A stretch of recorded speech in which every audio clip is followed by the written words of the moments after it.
আসসালামু আলাইকুম। যেখান থেকে আমার ভিডিওটি দেখতেছেন আশা করি সব ভালো আছেন, সুস্থ আছেন। আলহামদুলিল্লাহ আপনাদের দোয়া আল্লাহর রহমতে আমিও ভালো আছি। আজ রান্না করব করলা ভাজি ও সাথে দেশি নতুন আলু দিয়ে রুই মাছের তরকারি। আমার এক সাবস্ক্রাইবার ভাইয়া আলু দিয়ে মাছের তরকারি দেখতে চাইছে, তো কি আর করার, ভাইয়ের আবদার তো রাখতে হয় বোনকে।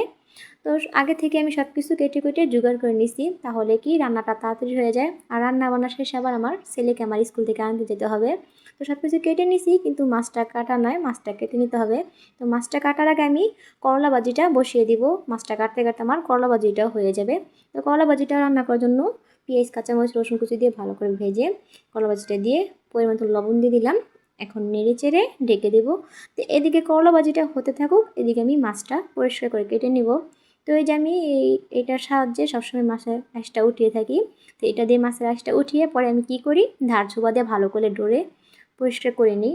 তো এই যে আমি মাছটাগুলো ছাড়িয়ে নিছি, ছাড়িয়ে ভালো করে মাছটা কেটে পরিষ্কার করে ধুয়ে নিছি। রান্নার জন্য কয়েক পিস নিয়ে নিছি। আমার কাছে বড় মাছটা খেতে তেমন একটা ভালো লাগে না, আমার কাছে ছোট গুঁড়া মাছটা অনেক ভালো লাগে। তো বাচ্চাদের জন্য আর বাচ্চার বাবার জন্যই 4 টুকরা হলেই এনাফ। তো এই যে আমার করলা ভাজিটা হয়ে গেছে, মাছটা কাটতে কাটতে এখন আমি একটা পাত্রে ঢেলে নিতেছি। প্রথমে এখন মাছটা ভেজে নেব তরকারিটা রান্না করার জন্য। তো মাছটা ভেজে নিছি, এখন তরকারিটা রান্না করার জন্য পাতিলেটা বসিয়ে পেঁয়াজটা হালকা ভেজে একে একে সব গুঁড়া মশলা দিয়ে দিব। আমি শুধুমাত্র মাংসতে আদা রসুন ব্যবহার করি, আর অন্য কোনো তরকারিতে তেমন আদা রসুনটা ব্যবহার করি না, ভাজা জিরার গুঁড়া ব্যবহার করি। তো ওই যে মশলাটা কষি এখন আলু কাটাগুলো দিয়ে দিলাম, আলুটা কেটে নিচে ঢেকে দিছি কষানোর জন্য। তো আমার আলুটা কষানো হয়ে গেছে, এখন এই পর্যায়ে আমি টমেটোটা দিয়ে আরেকটু কষিয়ে নিব।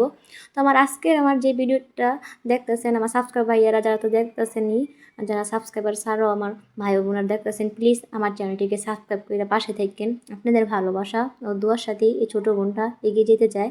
তো এই যে আমার তরকারিটা কষানো হয়ে গেছিলো, এখন পরিমাণ পানি দিয়ে দিয়েছিলাম। তো ঝোলটা ফুটে উঠলে আমি মাছটা দিয়ে দিব।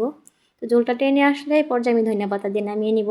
তো আমার আজকের রেসিপিটি কেমন হয়েছে সবাই কমেন্টে বলে দেন। তো সব ভালো থাকেন, সুস্থ থাকেন, দেখা হবে আগামীকাল। আল্লাহ হাফেজ।